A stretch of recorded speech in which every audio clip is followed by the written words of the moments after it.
탈무드에 보면 이런 아름다운 이야기가 전해지고 있어요. 하나님께서 천사들을 보내서 이 땅에서 가장 값지고 귀한 것 하나를 가지고 오라라고 명을 내리시는 장면이 나옵니다. 그때 첫 번째 천사가 이 지상에 내려와서 가장 아름답고 가장 귀한 게 뭘까, 가장 값진 게 뭘까 고민하다가 보니까 멀리서도 보기에 너무 영롱하고 번쩍번쩍 빛이 나는 다이아몬드가 눈에 확 들어옵니다. 그래서 이 천사는 지체 없이 이게 가장 하나님께서 귀하겠다 싶어서 가장 아름다운 다이아몬드를 이제 들고 갑니다. 두 번째 천사는 뭐가 가장 아름다울까? 뭐가 가장 아름다울까 고민하던 끝에 보는데 아름다운 여인의 그 미가 누구보다도 어떤 것보다도 가장 아름답다라는 사실을 보게 됩니다. 그래서 두 번째 천사는 젊은 여인의 아름다움을 이제 하나님께 가지고 가요. 세 번째 천사가 이 땅에 내려와서 이제 그가 가장 귀한 게 뭘까 고민하면서 지켜보는데 사람들이 흘리는 눈물을 지켜봅니다. 그 눈에서 뚝뚝 떨어지는 그 눈물, 그 사연 많은 눈물이 가장 귀하구나. 특별히 통회하면서 아파하는 그 죄인들의 눈물이 가장 귀하다는 사실을 깨닫고 그는 이 눈물병에다가 그것을 담아서 하나님께 가져갑니다. 탈무드에는 뭐가 가장 귀한 것으로 하나님께서 평하시냐면 세 번째 천사가 가지고 온 사람들이 흘린 눈물이 가장 귀하고 가장 값지다라고 칭찬하는 장면이 나옵니다. 사랑하는 성도 여러분, 아닌 게 아니라 우리는 살면서 많은 눈물을 흘려요. 우리 이제 폐막식이 얼마 남지 않았는데 파리 올림픽에서 선수들이 메달을 따고 흘리는 기쁨의 눈물이 있어요.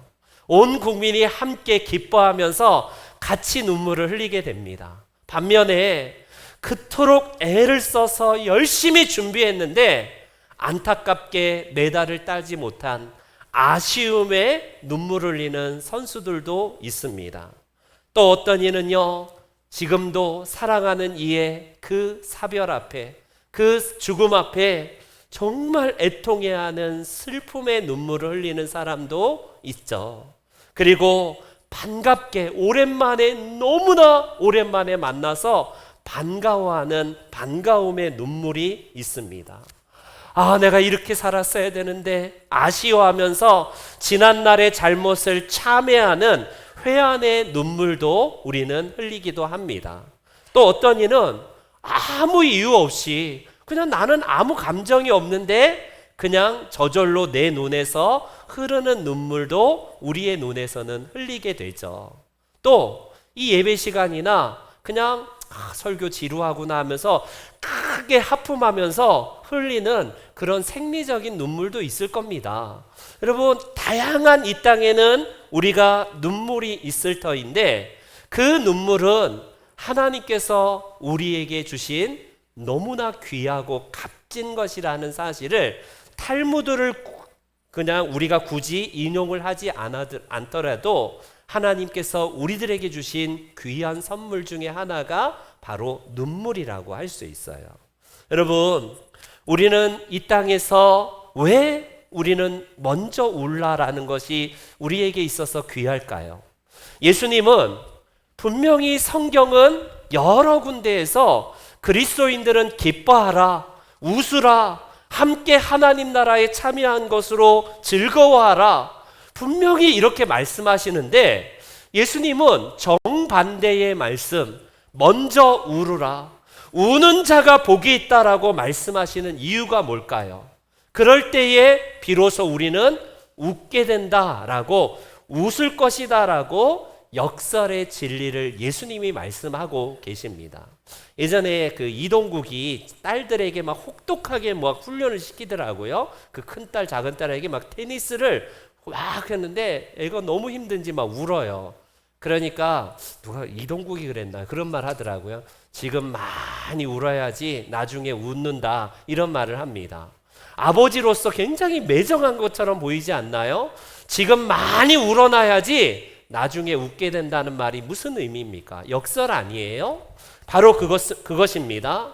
신앙인들이 지금 흐르는 눈물로 인하여서 역설적인 신비와 그 은혜가 있다라는 사실인데, 저는 이 짧은 시간 우리 성도님들이 예수님이 말씀하신 이 눈물에 참된 역설의 세 가지 의미를 함께 나눔하고자 합니다. 그 첫 번째는, 여러분, 최소한 우리가 거룩한 눈물을 흘리기 위해서 그 첫 번째가 바로 회개의 눈물이 필요하다라는 사실이에요. 회개의 눈물. 우리가 잘 아는 성경의 수제자, 예수님의 수제자 베드로를 기억하십니까? 그는 사실 열정적이고 굉장히 타의 추종을 불허하는 열심 있는 제자인 건 틀림없어요. 그런데 예수님께서 청천벽력과 같은 말씀을 공생의 마지막 주간에 하십니다. 뭐라고요? 오늘 밤에 너희가 다 나를 버리고 도망갈 것이다. 이런 말씀을 하고 계시네요. 너무나 깜짝 놀란 베드로가 그 말을 듣자마자, 무슨 말씀이십니까, 예수님? 다른 제자들, 저놈들은 다 버릴지 몰라도 나만큼은 절대로 죽을지언정 저는 버릴 수 없습니다. 그럴 일이 없습니다. 저는 예수님이 어떤 일이든지 간에 저는 그 자리에 가겠습니다. 혹시 예수님이 죽음의 자리에 갈지언정 저도 그 자리에 같이 따라가겠습니다. 이렇게 호언장담하는 내용이 복음서에 나와요. 여러분, 그런데 그 말이 무색하게도 몇 시간 이후에 이 들이닥친 로마 병정에 의해서 예수님께서 이제 사로잡혀 갑니다. 그 모습을 베드로가 깜짝 놀라서 바로 도망가진 않아요. 그 상황을 보면서 멀찍이서 베드로가 따라갔다라고 성경은 증언하고 있습니다. 그는 이 상황이 어떻게 될 것인가 지금 간을 보고 있는 상황이죠. 그런데 하필 그때에 베드로를 알아보았던 한 계집종이, 당신도 저 예수와 한패 아니냐, 같이 동행했던 사람 아니냐라고 할 때에 베드로가 흠칫 놀라면서 뭐라고 합니까? 나 몰라, 무슨 말 하는 거야, 나 절대로 저 사람 몰라 라고 부인하죠. 그것을 3번 경험할 때에 베드로가 사람들이 혹시 자기를 알아볼까 싶어서 그런지 저주까지 하면서 내가 저 예수를 모른다, 나는 모른다라고 그냥 예수님을 저주하면서 부인하게 됩니다. 3번째, 이 베드로가 저주하면서 부인할 때에 어떤 일이 있었나요? 예수님께서 베드로가 부인할 것을 아시고 뭐라고 예언을 하십니까? 오늘 밤 닭이 우기 전에 모두 다 나를 버리고 도망가리라. 그것 이전에 그 베드로는요, 예수님의 말씀이 생각이 나서 내가 3번 닭 울기 전에 나를 부인하리라 라는 그 말씀이 생각이 나서 뭐라고 합니까? 한번 PPT 넘겨주세요. 뭐라고 합니까? 밖에 나가서 베드로는 심히 통곡했다. 심하게 통곡했다. 즉 대성통곡했다라고 성경은 증언을 합니다. 여러분, 여기서 심히 통곡할 때에 눈물이 동반된 애통해하는, 참회하고 너무너무너무 내 자신에 대해서 회한에 흐르는 그 눈물이 동반된 통곡이라고 할 수 있어요. 여러분, 베드로가 왜 울었나요? 왜 베드로가 통곡해요? 그는 내가 정말 창피하구나, 내가 이것밖에 안 되나, 뭐 그런 마음도 있겠지만, 여러분, 자기 자신이 불과 몇 시간 전에 어떤 호언장담을 했습니까? 나는 아니라니까요. 무슨 말을 하는 겁니까?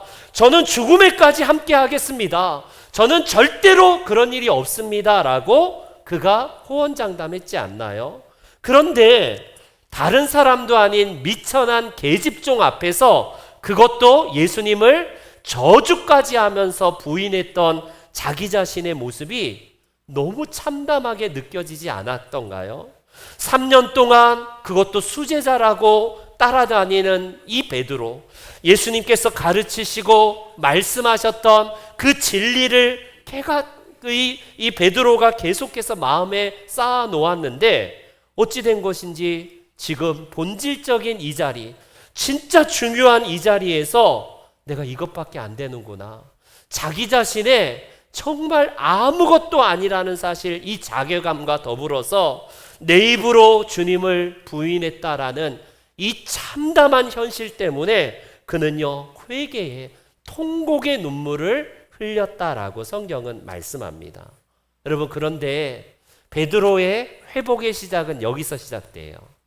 회개의 눈물이 곧 그를 회복하게 하는 눈물이 되어 그를 회복하게 하는 원동력이 되었다는 사실입니다. 여러분, 우리 눈에서 회개의 눈물이 사라졌습니까? 그렇다면 빨리 회복하셔야 돼요. 우리 애가 이 죄악된 세상 속에 살면서 나는 죄를 전혀 저지르지 않아, 이런 사람은 아무도 없을 거예요. 우리는 누구나 다 연약함으로 인하여서, 누구나 다 죄로 인하여서 넘어질 수밖에 없는 연약한 인생인 것 다 알고 있습니다. 그렇다면 우리는 오늘도 회개가 필요하지 않을까요? 그 회개 속에 하나님 앞에 참담함을 담은 정말 애통해하는 눈물이 우리가 필요한 시대가 아닐까요? 여러분, 회개한다고 하면서 그냥 건성적으로, 그냥 의례적으로, 형식적으로 하는 회개에는 아무런 능력이 없어요. 진정한 회개에는 하나님을 향한 간절함과 절절한 눈물이 담겨진 회개가 진정으로 우리를 회복하게 하는 원동력이라는 사실입니다. 여러분, 애통함과 탄식함에는 눈물이 따라요. 그래서 그런지 우리 다윗을 기억하십니까? 다윗도 그가 달렸던 최고의 전성기는 골리앗을 때려 눕힐 때가 아니에요. 그가 왕의 자리에 앉아서 천하를 평정하고 주변 나라의 조공을 받으면서 주변 나라의 전쟁에서 승승장구했을 때가 여러분 베드로의 최전성기가 아닙니다. 그의 최전성기는 하나님 앞에 고꾸라지고 넘어져서 심하게 통곡하면서 회개의 눈물을 흘릴 때가 베드로의 진실함이 회복되는 순간이었다라는 사실입니다. 그는요 거의 1년여 정도, 아기가 나을 때까지 여러분 하나님과의 교제가 끊어진 다윗의 삭막한 마음이 상상이 가십니까? 다윗은 작은 것에도 하나님께 민감했던 사람이에요. 그는 언제나 하나님과 교통했던 자인데 밧세바의 범죄 사건 이후에 1년 정도, 거의 1년 정도를 하나님과 교제가 끊어집니다. 그런 그에게 나단 선지자를 보내셔서 하나님께서 바로 당신이다라고 그렇게 다윗의 죄를 지적했을 때에 네가 뭔데 하면서 그를 죽인 게 아니에요. 왕은 능히 그럴 수 있지만 다윗은 하나님 앞에서 죄가 범죄했습니다, 하나님 앞에서 내가 범죄했습니다 라고 하면서 그는 그때부터 고꾸라져요. 이게 은혜입니다. 여러분, 실수하지 않는 사람은 없어요. 죄를 범하지 않는 사람은 아무 사람도 없습니다. 문제는 죄에도 불구하고 뻔뻔하게 나오는 우리의 이 교만함, 우리의 회개 없는, 눈물 없는 우리 자신이 문제입니다. 다윗은 그때에 형식적인 회개를 한 게 아니라 시편에 의하면 다윗이 얼마나 회개의 눈물을 흘렸는지 이렇게 증언을 해요. 같이 읽습니다. 시작.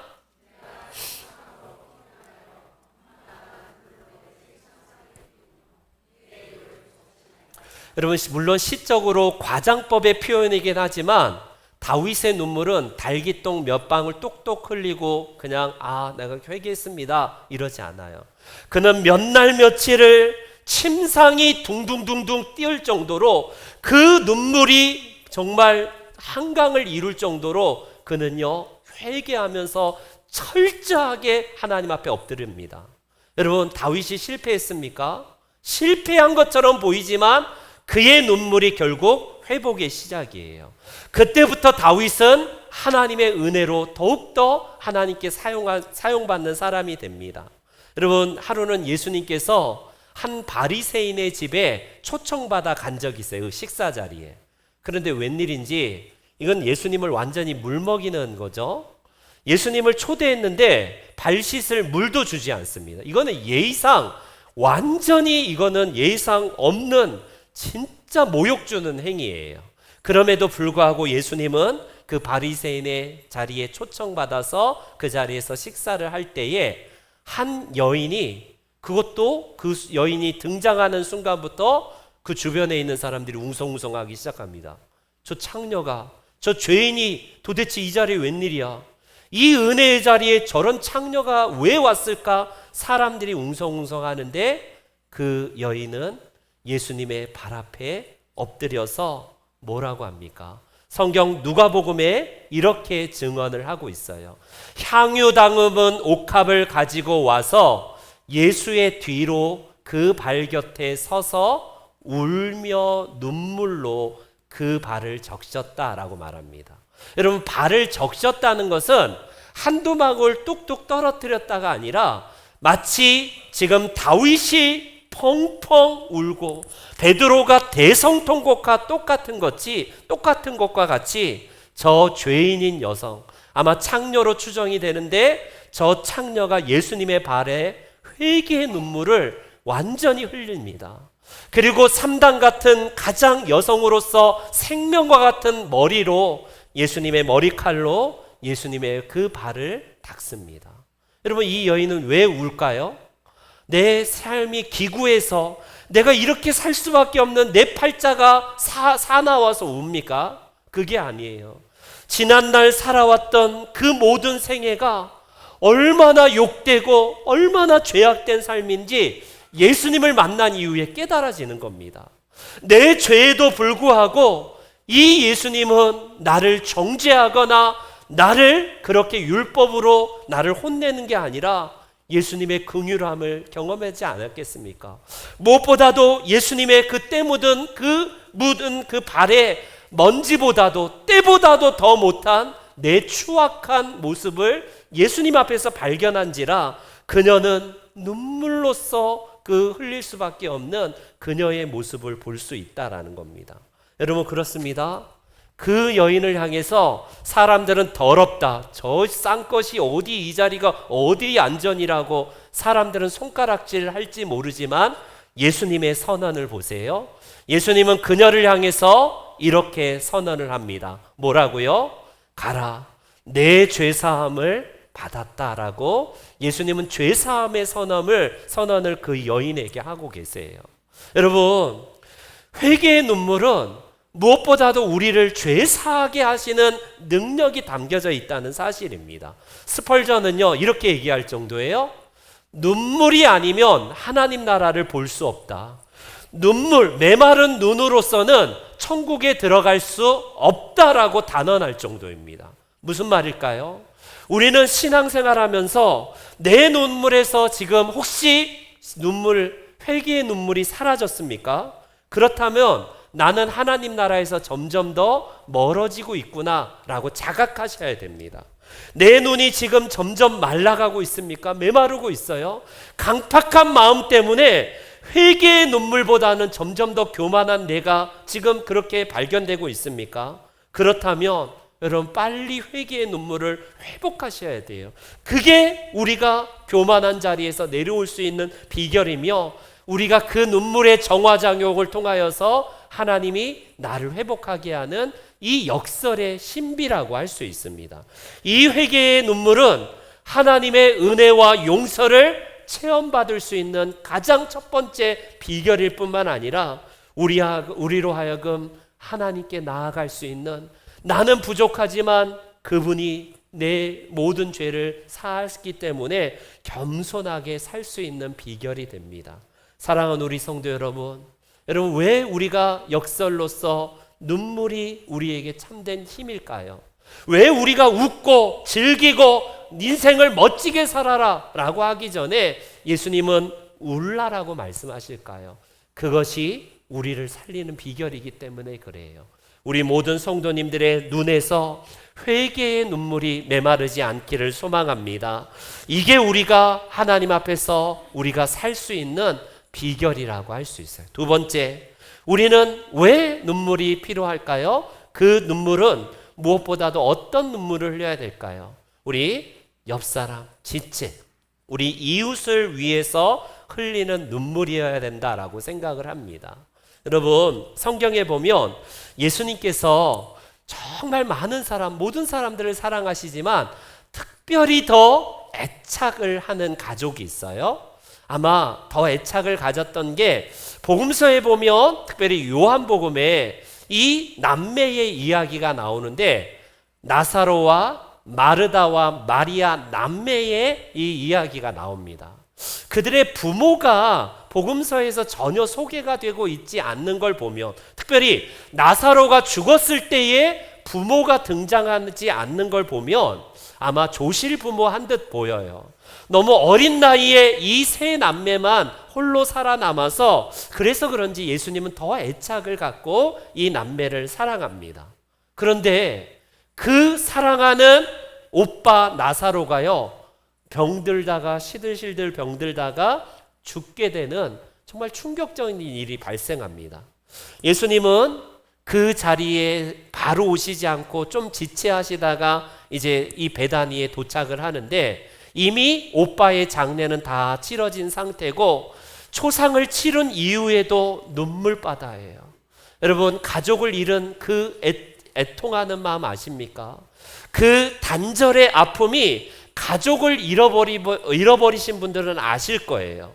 예수님이 도착하시는데 이 마르다 마리아 남매, 이 두 자매가 눈물바다를 이루어요. 거기다가 온 동네 사람도 이 남매를 위해서, 특별히 이 자매를 위해서 함께 울 때에 예수님께서는 어떤 반응을 보이셨습니까? 예수님은 울지마 뭐 그까짓 거 가지고 울라고 그래, 내가 부활시켜 줄게. 이 기회를 이용해서 예수님은 짠하고 멋들어지게 그냥 부활로 그냥 이 나사로를요 무덤에서 나오게 하시면 돼요. 뭐 굳이 뭐 중간 거 다 생략해버리고 그냥 결론으로 나사로야 나오라 하셔도 됩니다. 그런데 복음서의 증언 가운데에 예수님께서 눈물을 흘리시고 우셨다는 게 그 증언이 3번 나오는데 그 중에 한 번이 바로 이때 예수님은 뭐라고 하십니까? 같이 눈물을 흘리셨다라고 성경은 증언합니다. 이 눈물이 어떤 눈물인지를 오늘 한번 보세요. 예수님은 이 마르다와 마리아의 자매가 우는 것을 보시며 예수님은 같이 함께 우셨습니다. 왜 예수님은 우셨을까요? 예수님이 왜 우셨을까요, 여러분? 성경에 나와 있는 대로 무덤 앞에 나아가서 바로 나오라라고 하셔도 되는데 예수님께서는 그렇게 먼저 하시지 않고 먼저 같이 함께 우셨습니다. 그 이유가 뭘까요? 예수님의 그 눈물은 이미 무덤에 들어가서 시체 냄새가 나는 그 슬픔에 젖어 있는 마르다와 마리아의 이 고통, 이 지금 탄식이 뭔지를 예수님은 이해하신다는 거예요. 내가 너의 아픔을 안다라는 겁니다. 그런데 그 아픔을 안다는 것을 넘어서서 내가 너의 아픔을 컴패션, 같이 공감을 해. 내가 함께 아파한다라는 의미에서 주님은 이 공감한다는 의미 아닐까요? 여러분, 자기의 손으로 오빠를 여러분 그 매장에 그 무덤에 넣은 이 자매의 모습 얼마나 아플까요? 예수님은 아이고 안타깝다, 안 됐다, 그냥 혀만 찬 게 아니라 함께 애통하면서 함께 우셨어요. 이게 예수님이십니다. 무덤에 장사 지낸 이후에 그 이후에 더 큰 슬픔으로 그렇게 울고 있는 이 자매를 향해서 예수님은 함께 아파하는 공감하셨던 분입니다. 여러분, 아닌 게 아니라 진짜 힘들어하는 사람에게 그냥 힘들어하지 마, 여러분 이런 말도 물론 때로는 힘이 되지만 그건 때로는 우리를 힘들어하지 마, 힘든데 힘들어한다는 걸로 위로가 안 돼요. 잘 그럴 때는 말없이 손을 잡아주거나 그냥 포옹해주거나 그런 게 훨씬 더 힘이 되고 위로가 돼요. 그런데 더 힘이 되고 위로가 되는 것은 예수님처럼 여러분 같이 울어주는 거예요. 같이 울어주는 겁니다. 판단하지 마시고 내가 내 것으로 자꾸 훈수두려고 하지 마시고 잠시 보류한 상태에서 여러분 같이 함께 울어주는 겁니다. 예수님은 우는 게 제3자의 입장에서 아이고 형식적인 우는 게 아니라 그 당사자의 아픔이 내 아픔이야. 네가 흘리는 그 눈물을 나도 이해하고 나도 흘리는 거 눈물이야 하면서 동참하고 있다는 의미에서 이 예수님은 먼저 우셨다는 사실입니다. 여러분, 그 눈물이 결국 이 마르다와 마리아에게는 얼마나 큰 위로가 되었을까요? 이때에 이 모습을 본 동네 사람들이 뭐라고 예수님을 향해서 말을 합니까? 보라, 저 예수님은 나사로를 얼마나 사랑하셨는가. 그 정도로 예수님께서 그냥 눈물 몇 방울 정도가 아닌 듯 보여요. 예수님께서 같이 통곡하면서 같이 아파하셨다는 그 모습을 요한복음은 증언을 하고 있다라고 할 수 있습니다. 우리에게 여러분, 예수님은 이런 분이에요. 하나님은 오늘도 우리에게 이 고통과 아픔을 우리에게 친히 긍휼히 여기셔서 우리를 위해서 같이 눈물을 흘리시고 아파하시는 분입니다. 그래서 히브리서 기자는 이렇게 얘기를 합니다. 히브리서에 보면 예수님이 어떤 분인지를 이렇게 말씀하세요. 같이 읽을까요? 시작. 우리에게 있는 대제사장은 우리의 연약함을 동정하지 못하실 이가 아니다. 거기까지 합니다. 여러분, 예수님은 우리의 아픔을 이해하지 못하는 분이 아니라는 말이에요. 더 나아가서 그분은 이 지금 마르다와 마리아 자매의 아픔에 적극적으로 함께하면서 내가 너와 함께한다는 그거 말씀처럼요, 함께 슬퍼하시고 함께 애통하시고 그 짐을 다 같이 지시는 분이 우리 주님이시라는 사실입니다.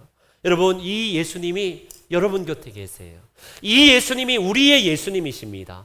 문제는 뭘까요? 예수님은 좋으셔. 예수님은 그러셨어. 그걸로 끝나는 게 아니라 이 예수님이 이 성경은 뭐라고 합니까? 너희는 우는 자와 함께 같이 울라라고 명하고 계시다는 겁니다. 우리가 함께 아파하고 함께 고통하는 자와 함께 울 때에 그게 우리 그리스도인의 사명이라고 말씀을 하고 계세요. 나를 위해서도 안 우는데 무슨 남을 위해서 울 수 있습니까?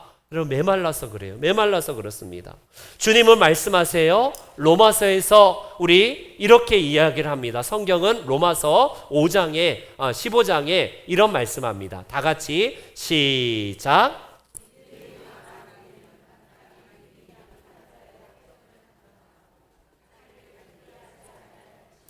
여러분, 우리 그리스도인들이 믿음이 성숙한다는 그 증거는 나만이 아니라 이제는 믿음이 연약한 자의 약점을 담당하래요. 그 약점을 담당하는 것의 구체적인 표현이 뭘까요? 우는 자와 함께 우는 거예요. 그들의 약점을 책 잡아서 꼬투리 잡아서 비방하는 게 아니라 뭐라고 합니까? 남몰래 같이 그들과 함께 손잡아주고 눈물을 흘리는 것이 약점을 담당하는 자의 모습이라고 할 수 있습니다. 그들이 고통 가운데 절규하면서 눈물을 흘릴 때에 판단하지 아니하고 예수님처럼 함께 눈물을 흘려주는 게 나도 사는 비결이지만 상대를 살리는 비결이라고 할 수 있습니다. 여러분, 눈물을 흘려본 사람만이 다른 사람의 눈물을 닦아줄 수 있어요. 이해가 안 되는 게 뭐냐면 나는 이 눈물을 흘려본 적이 없는데 하는 사람은 다른 사람의 눈물을 닦아줄 수가 없다라는 겁니다. 특별히 우리 한국 남자들의 모습을 보세요. 어렸을 때부터 주입식 교육이 뭡니까? 남자는 절대 3번 이상 안 운다. 그게 불문율 아닙니까? 그래서 3번 이상 울면 이거는 완전히 쪼다고, 이건 완전히 찐따고, 한국 사회에서 남자가 운다는 것은 루저예요. 루저. 이거 완전히 수치스러운 사람입니다. 그러나 여러분, 과연 그렇습니까? 우리는요, 그런 가르침인지 몰라도 한국 남자들의 감정이 완전히 고장나 있다는 사실을 잘 알잖아요. 그렇기 때문에 우리의 눈물샘이 말라버렸는지도 모르겠어요. 그래서 우리는요, 이 각박한 세상에 살면서 눈물이 다 메말랐고 아니, 눈물 흘려야 될 이유조차도 모른 채 그냥 살아가고 있는지 모르겠습니다. 여러분, 눈물이 없는 곳에 우리에게 있어서 어떤 증상이 나타날까요? 우리의 육신도 눈물을 흘리지 않으면 눈이 뻑뻑해지기 시작하고 눈에 병균이 침투돼서 굉장히 심각한 질환이 발생된다고 합니다. 여러분, 눈물 흘리지 못하는 사람들의 고통을 아십니까? 굉장히 심각하대요. 그런데 눈물을 흘릴 때에 의학적인 보고에 의하면 살균력이 작용을 해서 우리 안에 병균이 침투될 때 하나님께서 놀랍게 우리의 육신에 이 회복력을 주시는데 눈물을 흘리면요 병균을 다 막아준대요. 미세먼지를 비롯해서 먼지가 들어올 때 눈물이 결국에는 이게 약이 된다라는 것이 의학적인 상식이에요. 상식입니다. 그런데 이게 꼭 육신만 그러한 게 아니라 우리의 영혼도 비슷합니다. 똑같아요. 여러분, 우리의 영혼에 눈물이 메말라 버리면 영적인 병균이 달라붙기 시작해요. 우리는 회복을 하지 못합니다. 결국 그 병균으로 인하여서, 그 병균이 뭐예요? 미움, 다툼, 저런 인간들, 꼴 보기 싫은 인간들, 교만함, 막 미움, 다툼, 시기, 질투, 불평, 원망, 나밖에 모르는 이기심, 이런 것들이 내 안에 침투해요. 그때 우리가 눈물을 흘리면요 그 모든 영적인 병균들은 다 떠나고 막아지게 됩니다.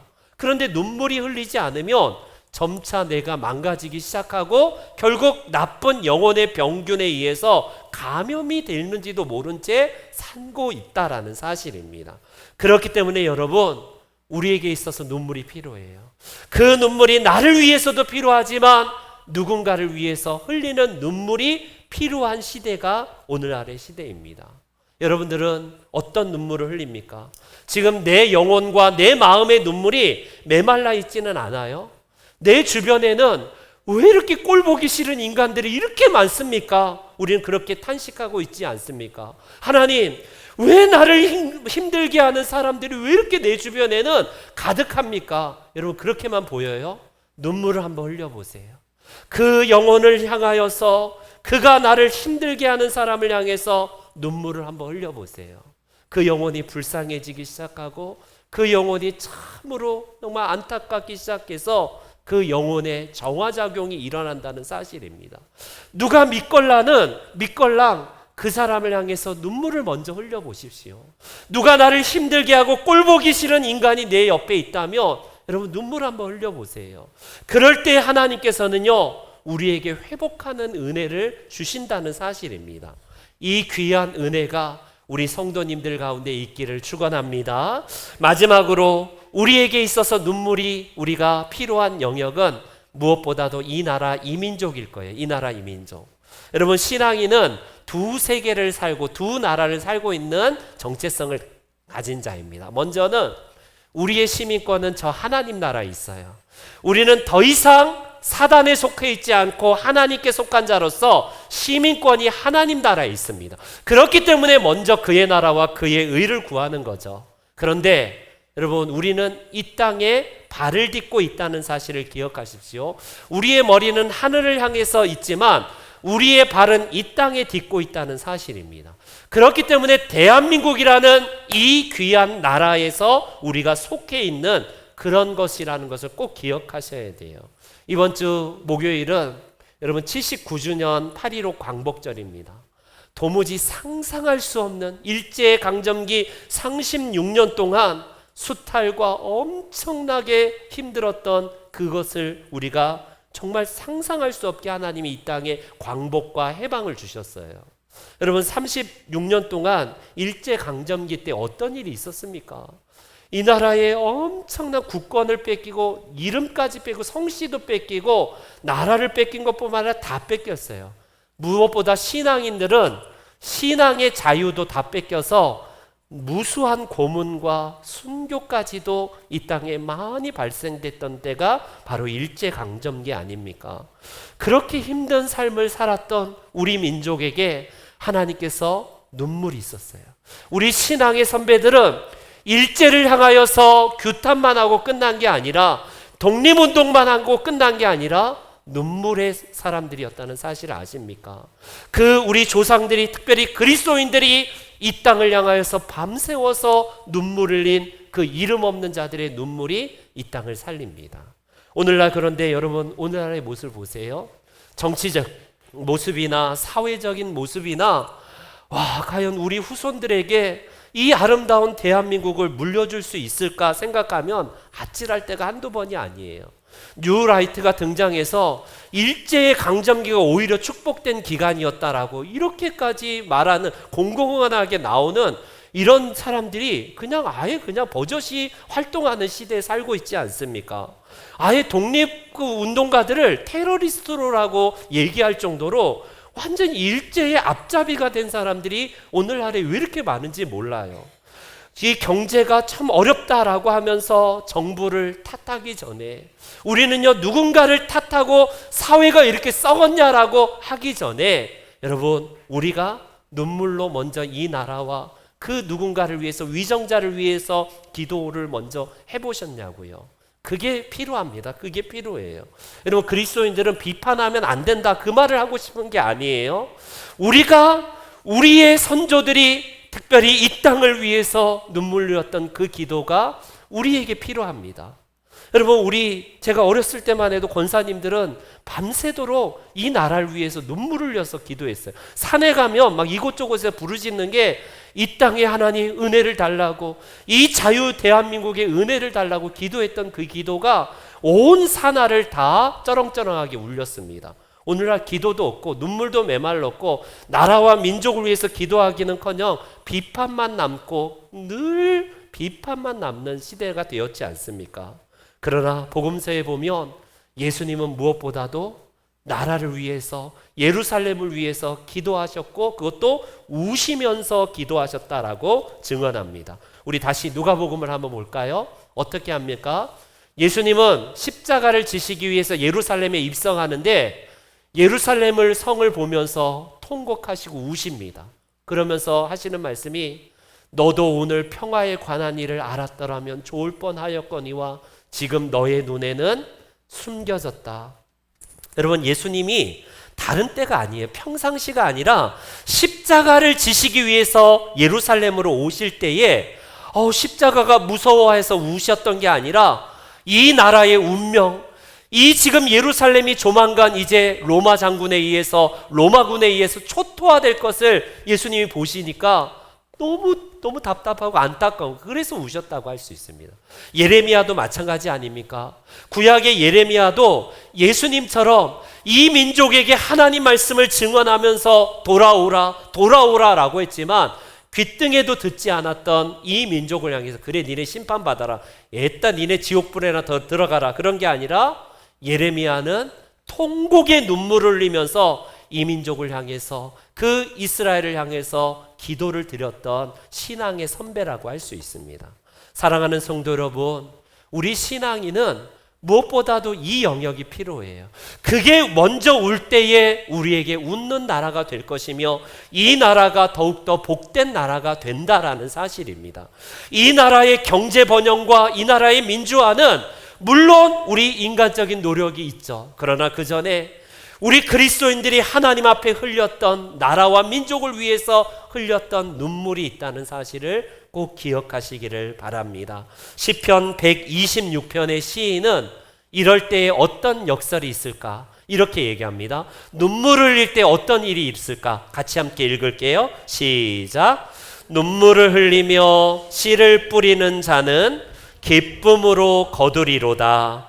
울며 씨를 뿌리러 나가는 자는 반드시 기쁨으로 그 곡식단을 가지고 돌아오리로다. 할렐루야. 아멘. 여러분, 먼저 기쁨을 우리가 경험하기 전에 하나님은 울 것을 명하고 계세요. 그 우는 것이 우리에게 역설의 신비가 되어서 우리를 살리는 비결이라고 말씀합니다.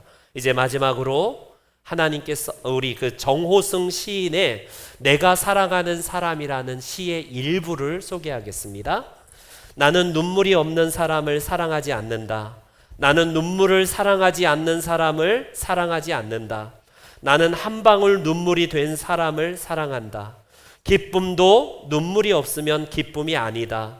사랑도 눈물 없는 사랑이 어디 있는가? 나무 그늘에 앉아 다른 사람의 눈물을 닦아주는 사람의 모습은 그 얼마나 고요한 아름다움인가? 여러분, 시인은 눈물을 예찬하고 있습니다. 하나님도 마찬가지예요. 우리가 흘려야 될 눈물이 나를 향한 회개의 눈물을 넘어서서 우리 지체와 이웃을 향하여서 애통하는 그런 동정의 눈물이길 원하고요. 더 나아가서 우리가 흘리는 눈물에는 이 나라를 향하여서, 이 민족을 향하여서 우리의 애정이 담겨진 눈물이어야 될 겁니다. 여러분들의 눈에는 지금 이 역설의 신비의 은혜가 있습니까? 그렇다면 먼저 우시기 바랍니다. 그럴 때에 예수님이 말씀하셨던 웃는 날이 있기를 주의 이름으로 축원합니다. 아멘.